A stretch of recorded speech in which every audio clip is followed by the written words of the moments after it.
Señores, en nuestro país vemos una afección mental que va en crecimiento y entendemos que se debe a los factores de riesgo que permiten que la misma se prolifere.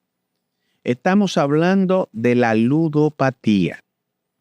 Así que con eso venimos nosotros en breve.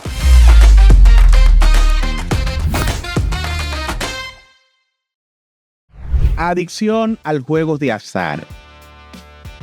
Lamentablemente hemos dicho que en nuestro país prolifera y una de las cosas que nos tiene preocupado es que sea en los niños. La poca vigilancia, la facilidad, el acceso al juego de azar, la no determinación de medidas drásticas en cuanto a las facilidades y las permisividades para los niños. Y igualmente, señores, las redes sociales o las plataformas que facilitan esto y el acceso indiscriminado de nuestros hijos a los dispositivos tiene esta patología encumbrada. Así que vamos a hablar de esta patología, ludopatía, basado en el juego de azar, y quisiéramos ver, ¿verdad?, dentro de la literatura, los criterios para nosotros poder diagnosticar este tema. Sí, señores, es importante, según el DSM-5, que para diagnosticar el trastorno por juego o de juego, hay que tomar en cuenta ciertos criterios y de hecho se toman en cuenta según la prevalencia y el diagnóstico diferencial que ofrece el DSM-5. En 12 meses, por lo menos tomar en cuenta 4 criterios para diagnosticar a un ludópata. Una persona que miente constantemente, una persona que se arriesga a jugar grandes cantidades de dinero, una persona que después de perder todo hace reintento para volver y planificar lo que perdió, una persona que maneja culpa porque perdió todo y vive planeando, vuelvo y reitero, la segunda jugada. Esto es importante tomarlo en cuenta para uno decir, esa persona, ese personaje tiene ludopatía. Bueno, la base de eso que tú acabas de decir, por lo menos lo último, se vincula mucho a lo que nos dice la Organización Mundial de la Salud en la definición de adicción, que dice que es un comportamiento que se repite a pesar de las consecuencias. Es decir, no importa que lo perdí todo. La mente se la ingenia para decir, en la próxima compenso, le pago a todo el que le cogí prestado y me quedo con una buena cantidad. Dice que la persona que entra en esta patología, la ludopatía, tiene unas expectativas irrealistas sobre lo que va a suceder. Es decir, confunden lo posible con lo probable. ¿Por qué? Porque cuando tú juegas un número del 1 al 100, tú tienes posibilidad de obtener una ganancia, pero por las probabilidades estadísticas de tú acertar son mínimas. La desgracia más grande para una persona que va a desarrollar esta enfermedad es sacarse por primera vez.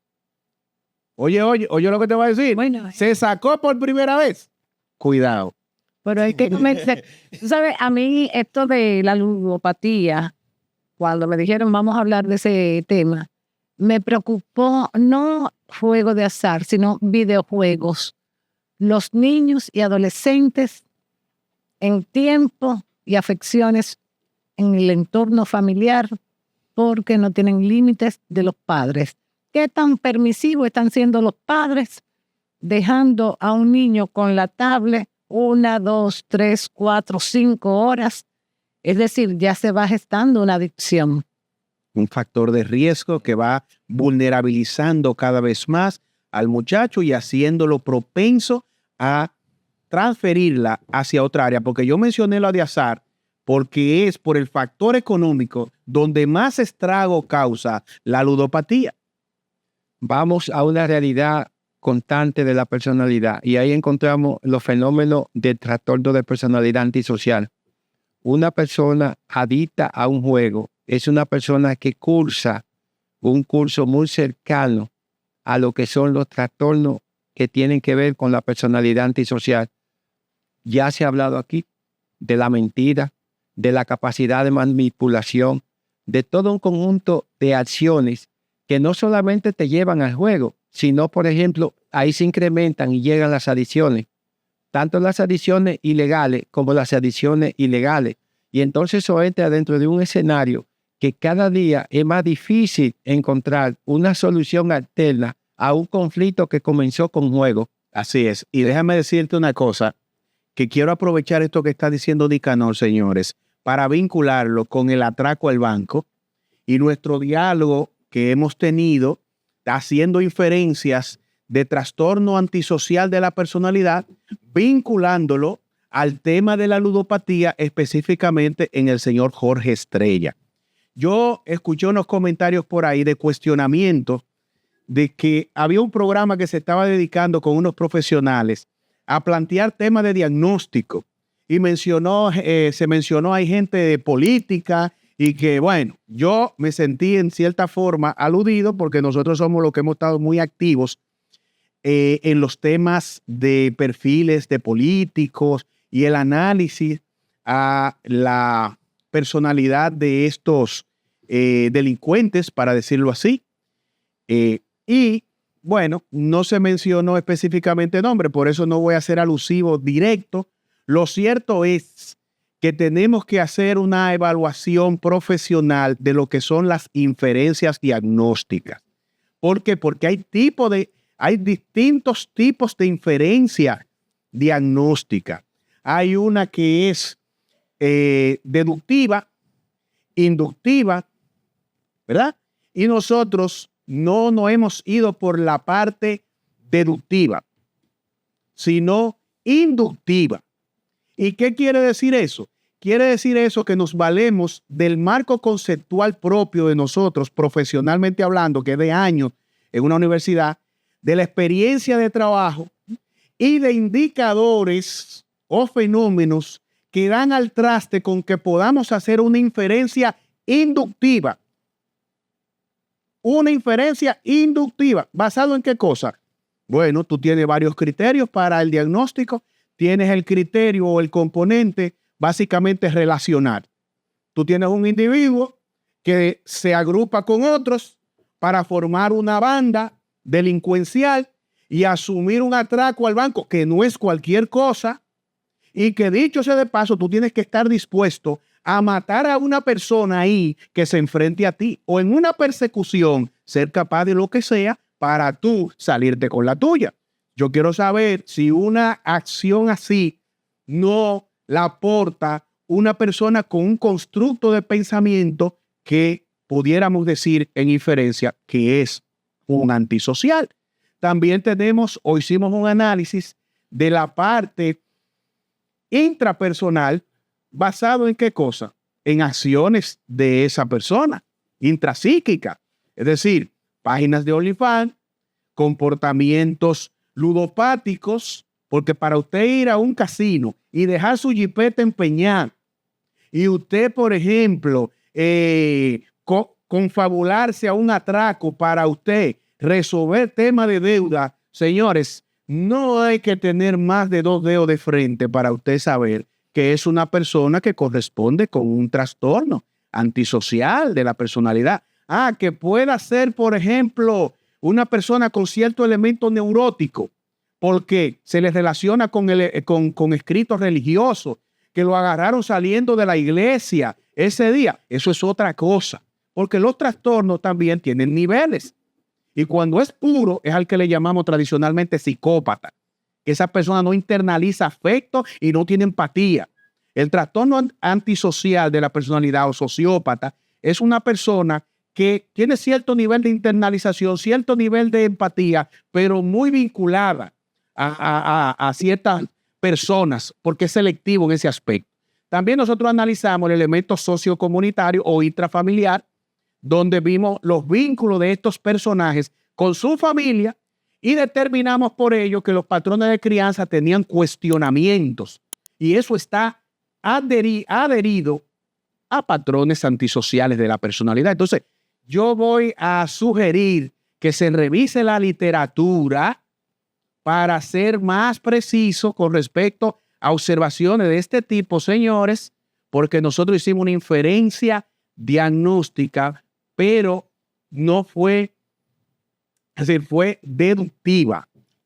Por eso, señor, el profesional de la salud mental tiene que tener la seguridad. Hago la seguridad inductiva, no deductiva, inductiva fue la inferencia que hicimos. Gracias, Hanoi. En ese mismo tenor de Hanoi, por eso el profesional del área de salud mental tiene que tener la seguridad, la capacidad de hacer enfoques pertinentes. Si usted no puede dar una inferencia a este nivel, después que usted ha ido a una universidad 4 años, se ha especializado y demás, entonces revísese. En el mismo tenor de Hanoi, nosotros estamos capacitados, cualificados para hacer una voz de alerta, partiendo, valga la redundancia, del punto de partida de datos suministrados que son básicos. O sea, podemos hacerlo, señores, cuidado con eso. Mire, en el plano de la investigación, por ejemplo, por citar alguno, Hernández Sampier, que es un punto de referencia. El análisis de datos históricos es importante en las investigaciones y por qué no en las inferencias diagnósticas. Entonces, con respecto a la ludopatía, ustedes saben que esto tiene un impacto a nivel de la familia. Imagínate cómo se compromete el patrimonio familiar en el juego, porque la persona piensa siempre que va a obtener una ganancia superior. Y es que independientemente de que obtenga una ganancia, es como que tú te saques el premio hoy, mañana juegue el doble, porque piensa que va a obtener una ganancia, y está muy relacionado con los trastornos del estado de ánimo, esta parte. Entonces, imagínate el impacto que tiene en la educación, en el sustento de la familia, los conflictos que crea por el engaño, la mentira, en el ámbito de la familia. Entonces, es una patología. Para tú describir un trastorno, con lo que tú decías ahorita, de la persona que estaba hablando, cuestionando el análisis histórico que le hacemos a algunos personajes político, que dicho sea de paso, aquí hay un psiquiatra muy bueno, creo que se llama José Miguel Gómez. Trujillo visto por un psiquiatra, un ejemplo. No fue que José Miguel Gómez se sentó a hacer una entrevista con Trujillo, ni con Le hizo el MPI también. ni le aplicó un MMPI. Gracias, Salvador. No, tú tienes que manejar por lo menos parte de los criterios diagnósticos para tú realizar un diagnóstico. De hecho, las pruebas psicológicas no necesariamente te pautan un diagnóstico. Excelente. Son los criterios. Excelente. Y el método científico ¿qué observa? 3 premisas principales. Observación, señores. Hipótesis e experimentación. Importante ese aspecto. Claro. Y saber, señores, saber que las industrias de la infotecnología y del manejo de los macrodatos concluyen perfiles. ¿Usted sabe basado en qué? ¿Usted cree que es en test de Rorschach? ¿Usted cree que es basado en MMPI? No, es lo que usted hace en lo práctico. Excelente. Cuando usted ve a una persona en lo práctico que se sienta a ver Netflix y dice, y pone las películas de guerra, por ejemplo, y esas son las que comienza y termina, Netflix te pone a ti en nivel de coincidencia, siguiendo ese patrón tuyo de que tú vas a tener un 97%, o 95, 90% de afinidad con esa película que ellos te están presentando. ¿Y esto es basado en qué? ¿Esto es basado en qué? Esto es basado, señores, en información que ellos reciben de nuestros patrones conductuales. Entonces, aquí usted agarra un antisocial o un psicópata, como se le llamaba anteriormente, y lo pone, le pasa un MMPI. Y esa persona tuvo el tiempo de ubicar en esa escala cuáles son los ítems que se vinculan para que te puntúen alto, que sería, ¿qué cosa? Hacerle daño a los animales, desertar a temprana edad de tu casa, ser rebelde con tus padres. Hay una serie de preguntas Elementos. Hasta la escala de verdad te la manipulan. que tú empiezas a manipular, pero no, es lo que usted está viendo. Y si lo que usted está viendo es más ilustrativo que lo que usted puede incluso recolectar manipulando a esa persona una prueba, usted se debe de basar en lo que usted está viendo. Hanoi, los Lo que hay estudios que decir, empíricos. aprender a ver. Hanoi, hay estudios empíricos que avalan eso que tú dices precisamente. Entonces, ¿podemos descartar esos estudios? Hay un elemento o varios elementos en esto que en el caso concreto que estamos analizando aquí, hay unos puntos que dentro del derecho, así como la psicología, podemos analizar sin que necesariamente pudiéramos determinar esta o cual conducta. Recuerden ustedes que todo individuo que tiene una acción penal de la naturaleza que sea, tiene un principio, el principio de inocencia. Hasta tanto un juez no decide cuál es la verdad de esa persona, esa persona no está incriminada, esa persona es inocente. Entonces, el hecho que nosotros establezcamos en este caso elementos de un diagnóstico no significa que nos estamos refiriendo al caso de Jorge, no significa que nos estamos refiriendo al caso de Jean Alain, no significa que no estamos Doctorcito. hablando de doctorcito, del caso Pulpo, no, estamos hablando de conductas que están dentro de patrones de elementos y que la psicología como el derecho lo tienen. Ahora, ¿qué resulta? La psicología lo tiene dentro de trastorno, el derecho lo tiene dentro de normas sancionables. Al final, el juez puede adherirlo y tú te vas a dar cuenta que esos trastornos de que estamos hablando aquí van a tener un repunte para una decisión de un juez, aunque el juez no parte de principios psicológicos, Sí, pero va a partir de principios legales que marcan una referencia en el contexto de lo que nosotros estamos tratando. que dicho sea de paso se cruza en el sentido de que los trastornos antisocial de la personalidad y ludopatía, aunque sean trastornos, no nos excluye de la responsabilidad legal. Importante eso. No, porque van a entrar, van a compenetrar. Ahora, hay algo que nosotros tenemos que tener claro y en cuenta. Este es un tema que lo estamos debatiendo todos los profesionales. De este tema de Jorge Estrella, hablamos los psicólogos que tenemos una visión de comprensión, te diría, de empatía y de hacer inferencias de qué está pasando. Pero también están los influencers. ¿Qué están diciendo los influencers con relación a este tema? Bien. Bueno, yo no sabría decirte mucho qué están diciendo los influencers. Ahora, con ellos sí se pudiera establecer el cuestionamiento o hasta justificarle porque no tienen el marco conceptual que tenemos nosotros, los psicólogos, porque ya vuelvo a repetir, el tema es, lo que hay que saber aquí es que es una inferencia diagnóstica inductiva que está basada en la subjetividad del profesional en cuanto al marco profesional y al fenómeno que analiza. Y el influencer, en este caso, se deja llevar por la percepción social, porque es un tema que impacta. Necesariamente no tiene los elementos para tener una conclusión como la hace un profesional. No, indiscutiblemente, Mira. lo que estoy planteando es que cada uno tiene punto de vista. Pero El nuestro es profesional y el de ellos ya por el impacto social. Mira, el psicólogo se hace desde que ve al paciente un diagnóstico presuntivo. Es decir, tú tienes que partir de lo que tú ves de inicio antes de tú hacer una evaluación. Y eso es precisamente Bueno, en las inferencias hay una que es abductiva, que parte del comportamiento del individuo, incluso para inferir cuál pudo haber sido el patrón de crianza. ¿Qué elementos traumáticos se pudieron haber dado para que se comporte así?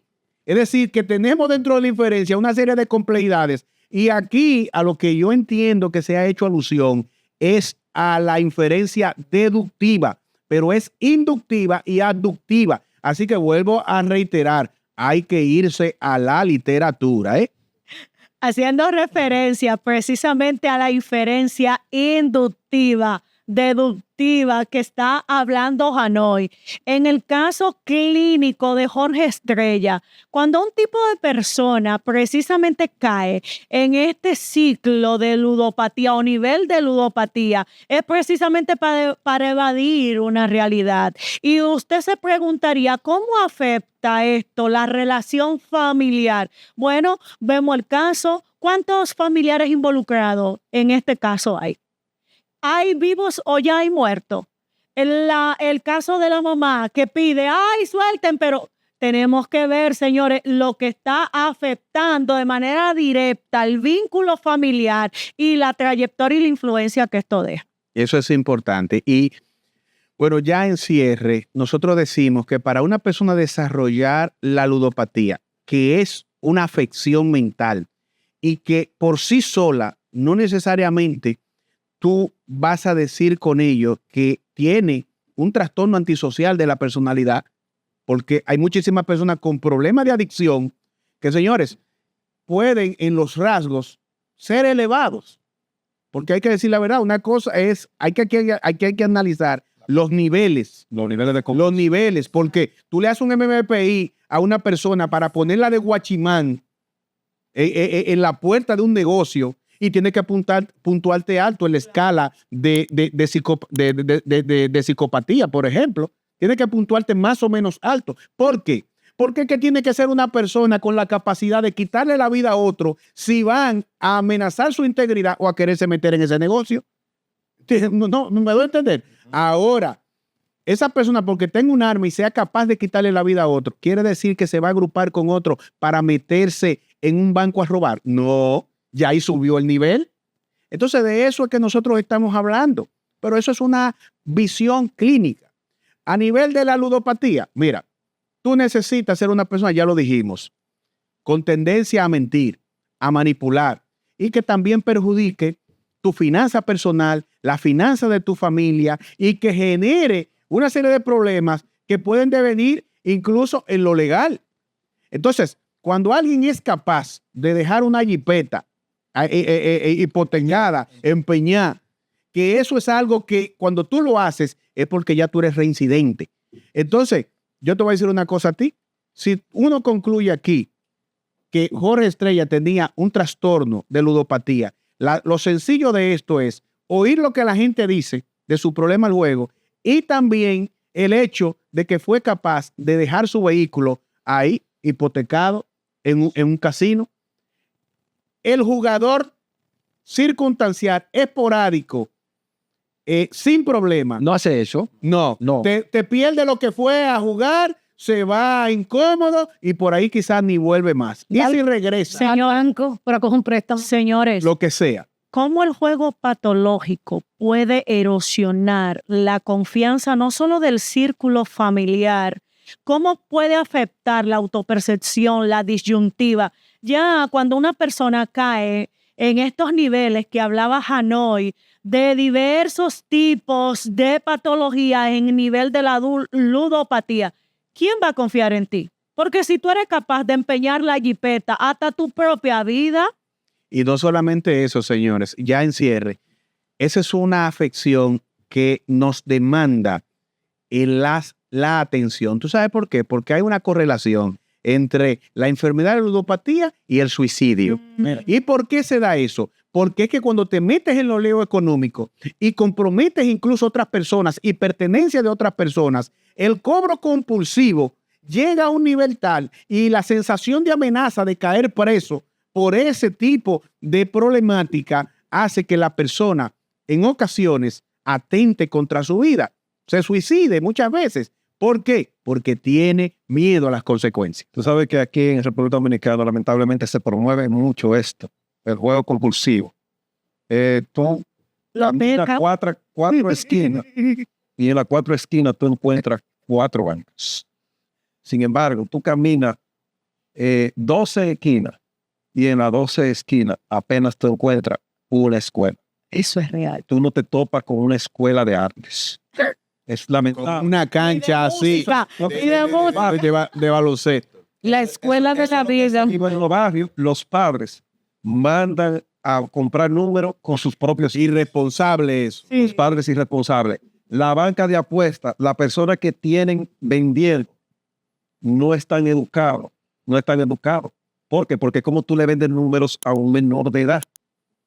Entonces, la persona que juega compulsivamente es una persona enferma. Si usted tiene uno de estos síntomas que nosotros hemos mencionado, si usted, por ejemplo, juega hoy y mañana tiene que jugar el doble, si usted se saca hoy en un número y mañana tiene que jugar el triple, Está para obtener una ganancia superior.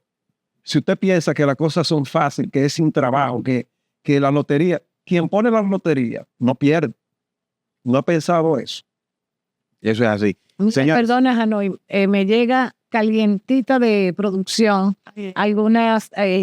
algunas preguntas. Comienza como una curiosidad inocente por el juego. Yo hablaba inicialmente de esa situación de los niños y que van gestando esa adicción a los juegos en casa sin el control de los padres. Comienzan con inocencia, pero sustentada por sus figuras paternas.